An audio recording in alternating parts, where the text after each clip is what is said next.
Ya şu Almanlar da hiç esnek değil diye düşünüyorsanız doğru videodasınız. Gelin anlatayım. Ben Cumhur Eşin, Almanya'nın ABC'sini yazmaya devam ediyorum. Ve bu videonun da sizlerin için çok faydalı olacağını düşünüyorum. Toplumlar arası, kültürler arası yetkinlik için ve toplumların kıyası için çok önemli bir video olduğunu ve aslında kendi özelinde bir ilk olacağını düşünüyorum. Çünkü böyle bir videoya daha önce hiç rastlamadım. Birçok Türk, birçok Almanla çalışan Türk, Almanların hiç esnek olmadığından bahsediyor. Bunun genelde sebebi iş hayatında örneğin bir plan yapılmışsa, bir sipariş verilmişse ve o sipariş 9 haftada gelmesi gerekiyorsa, efendim neden bu hızlandırılamıyor? Neden 5 haftada yapılamıyor? Neden 7 haftada proses veya prosedür daha hızlandırılarak bitirilemiyor diye düşünüyor. Veya onun dışında diyelim ki bir sipariş vermek istiyorsunuz. Bir paket var. O paketin içinde 5 tane ayrı münferit madde var. Ve siz o 5 tane münferit maddeyi mesela satın almak istemiyorsunuz. Diyorsunuz ki Alman'a ben bu beşini istemiyorum. Paket halinde satın almak istemiyorum. Bunlardan bir tanesini çıkaralım. Dörtlü olarak almak istiyorum diyorsunuz. Ve Alman diyor ki hayır bu beşli paket olarak satılıyor. Ve siz ona düşünüyorsunuz ki Alman hiç esnek değil. Arada notlarıma da bakacağım çünkü burada önemli notlar almıştım. Şimdi bir kere esnek olup olmamanın ne olduğunu çözmemiz için esneklik tarifinin doğru yapılması gerekiyor. Çünkü biz tanımları ve tarifleri doğru yapmazsak sanırım gerçeğe ve hakikate ulaşamayız.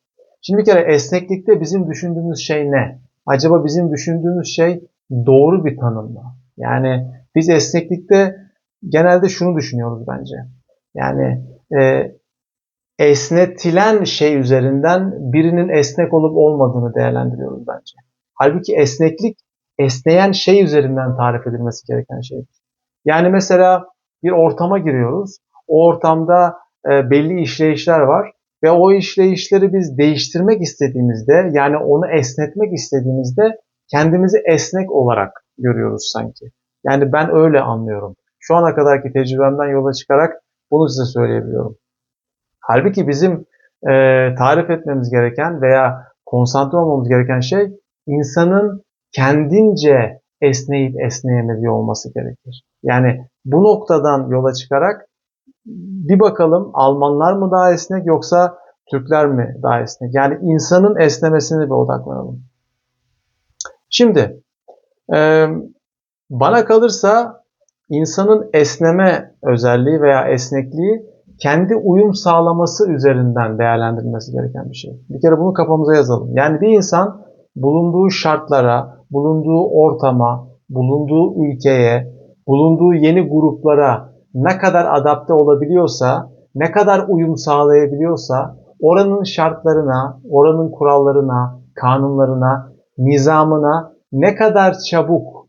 ne kadar çabuk alışıyorsa bence esnekliği bunun üzerinden ölçmek lazım diye düşünüyorum. Şimdi şöyle düşünelim. Bir Alman göl etrafında ki Almanya'da biliyorsunuz çok fazla yapay göl var. Doğal göller de var ama yapay göl çok. O yapay göllere mesela hafta sonu bir yürüyüşe gitti.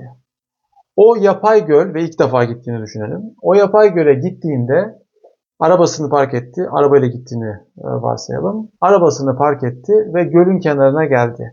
Arabayı park ettikten sonra yürüyüş parkuru başlamadan önce her zaman levhalar vardır. Bilgilendirme levhaları.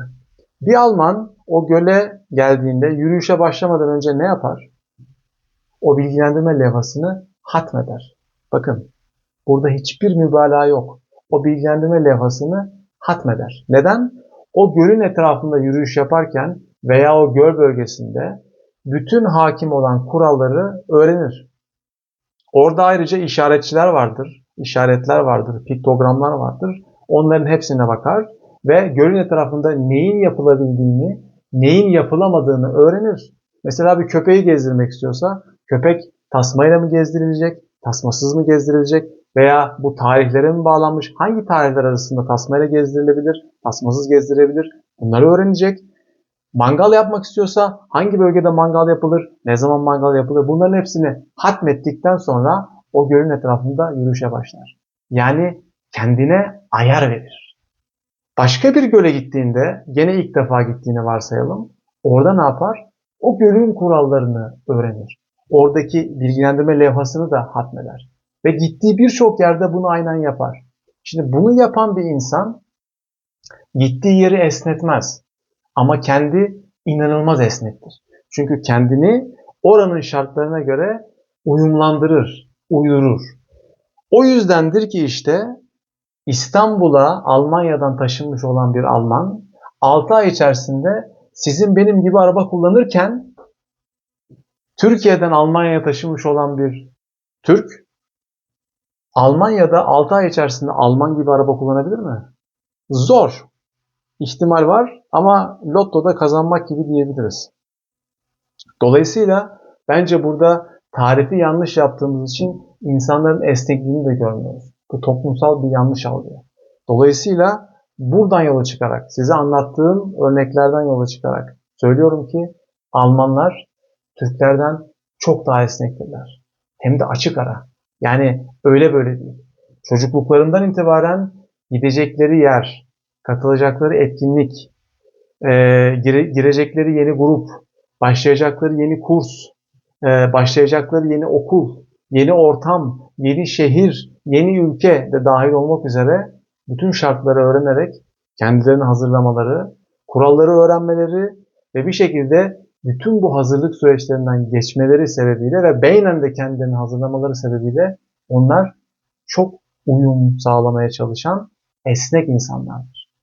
Baştan beri bizim algımızdaki esneklik şu: girdiğimiz ortamlarda, gittiğimiz ülkede, şehirde, şirkette olan işleyişleri, kuralları, kanunları zorlayıp onlarda esneklik sağlamaya çalışmayı biz esneklik olarak algılıyoruz. Bizim algımızdaki yanlışlık bu. Halbuki oradaki işleyişi, kanunun nizamı bozmayıp bir şekilde oradaki işleyişe saygı göstermeye başladığınızda planlamanın daha fazla yapılmaya başlandığını, planlamanın daha fazla yapıldığında beklenmedik olayların azalmaya başladığını, dolayısıyla beklendik olayların artmaya başladığını ve dolayısıyla daha fazla huzurun gelmeye başladığını görüyorsunuz. İki toplum arasındaki temel farklardan bir tanesi bu.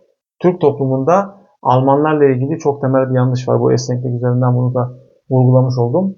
Almanlar Türklere göre çok daha esnek insanlardır. Bu videoda umarım sizin için bilgilendirici olmuştur. Bu videoyu da paylaşmayı, beğenmeyi ve abone olmayı sakın unutmayın. Sonlara geliyoruz. Muhtemelen şu an sizin için en uygun olan video ekranda gözüküyor. O videoyu da izleyip bilgilenmeyi sakın unutmayın. Bir sonraki videomda görüşmek üzere. Kendinize çok iyi bakın.